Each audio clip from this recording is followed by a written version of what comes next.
Ce devait être une opération, encore une, couronnée de succès d'après Donald Trump. Mais à peine 24 heures après son lancement, le président américain a décidé de mettre déjà en pause l'opération Projet Liberté, censée rétablir le trafic maritime dans le détroit d'Ormuz.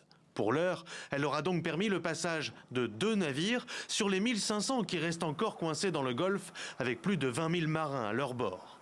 Une pause justifiée pour la Maison-Blanche par les grands progrès effectués dans les négociations avec Téhéran. Si l'Iran accepte de donner ce qui a été convenu, la déjà légendaire opération Fureur épique sera terminée et ce blocus extrêmement efficace permettra au détroit d'Ormuz de rester ouvert à tous, y compris à l'Iran. S'ils n'acceptent pas, les bombardements commenceront et ce sera malheureusement à un niveau et avec une intensité bien plus fort qu'avant. Même si les États-Unis maintiennent leur blocus des ports iraniens, la pause de l'opération Projet Liberté annoncée par Washington s'est décidée notamment à la demande du Pakistan, pays médiateur, qui y voit un bon espoir de conclure un accord. D'après 2 responsables américains et d'autres sources citées par le site Axios, un protocole d'1 page visant à mettre fin au conflit et à établir un cadre de négociation sur le nucléaire serait sur la table.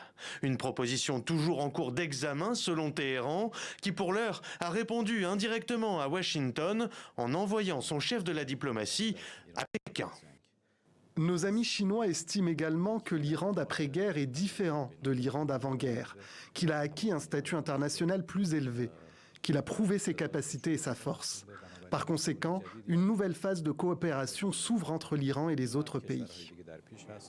Une manière de se positionner sur le plan diplomatique tout autant que sur le terrain. Dans le Golfe, après des tirs de missiles et de drones contre des bâtiments américains, l'armée CGM a confirmé que l'un de ses porte-conteneurs battant pavillon maltais, le San Antonio, avait fait l'objet d'une attaque ce mardi, faisant des blessés parmi les membres d'équipage.